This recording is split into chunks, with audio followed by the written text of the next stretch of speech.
Hello guys, and welcome to another episode of Reecee News. And first up we have today is some information and rumors and leaks about the Nintendo Direct.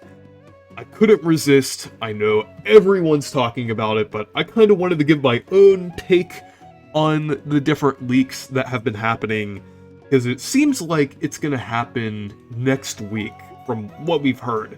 And there seems to be a lot of evidence pointing towards this, and I'm not really going to count the rumors that much from like Jeff Grubb or Zippo.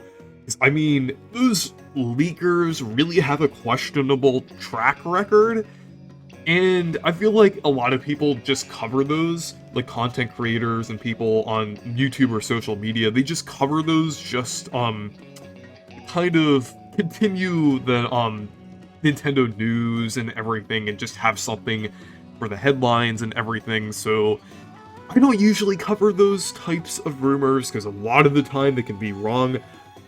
But usually with things leaked through Nintendo themselves, like the eShop or like retailers and different things, a lot of the time they can actually be fairly credible.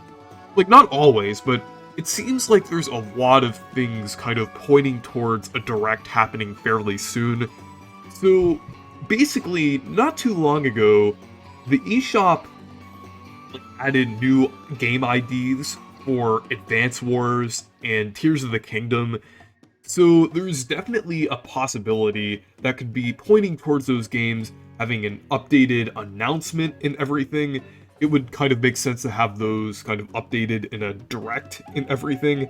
In Advance Wars, that game is basically finished. It's been finished for about a year, and they've just been waiting until it wasn't controversial to release it. I mean, I feel like it wouldn't have been too controversial if they released it, but I'm gonna respect that view that Nintendo was gonna wait, because I mean, I feel like that wasn't really a bad decision. I feel like that was fine and everything due to the world events and everything. Even though there were other kind of war-themed games releasing in that time, I completely respect that Nintendo pushed it to this year and everything.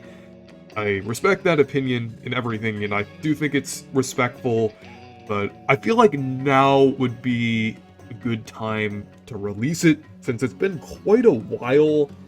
And so basically there's also been a couple leaks from people at Walmart that have been getting like displays for the game and everything, and there were even a couple sources that said they were getting ready to release it like very soon, like on the 10th, like right after this potential direct could happen.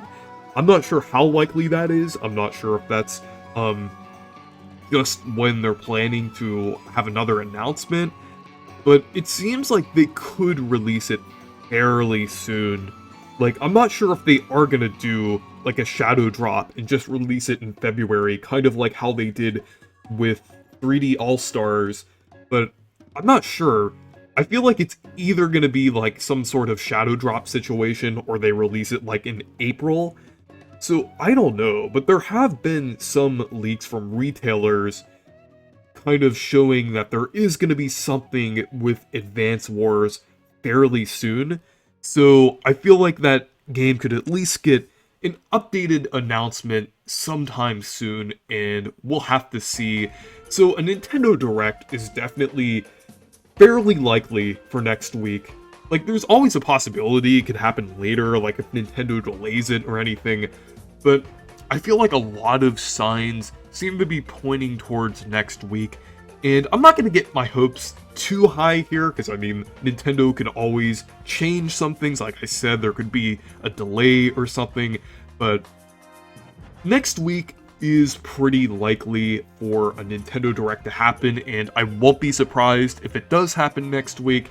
So yeah, so the next bit of news here that I wanted to talk about is the Nintendo Switch game vouchers with Nintendo Switch Online. And this one is pretty interesting, because I don't think they've done this since 2019, or I think like 2019 or 2020.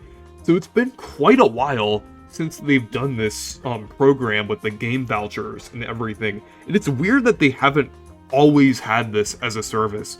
I mean, it's weird that it was only temporary. So I feel like they really should have kept this service. I mean, and it's kind of a weird service too, because you only save $20. So yeah, it's kind of weird. Like, I don't know why Nintendo hypes it up too much. I mean, $20, that is a good deal if you're getting, like, another game for that. But that's not really something to, like, celebrate or act like it's the next big thing or, like, some really big incentive for Nintendo Switch Online. It's not really that big of, like, a thing here. Like, it's only, like, a fairly good deal. It's just not really something too crazy. So it's kind of weird that Nintendo does hype this up too much.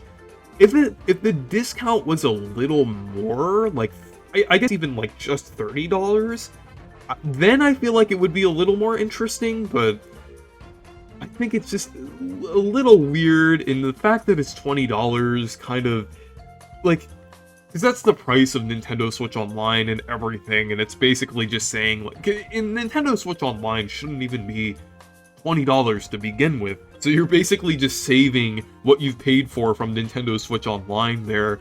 And with Nintendo Switch Online, you shouldn't even be paying for it because it's not because of the incentives. I mean, it's understandable why you pay for the incentives and everything, but Nintendo Switch Online is a peer-to-peer service, so it's really weird that you pay for that in general.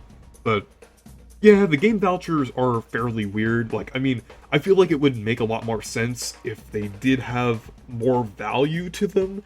But yeah, anyways, thank you guys for watching this video.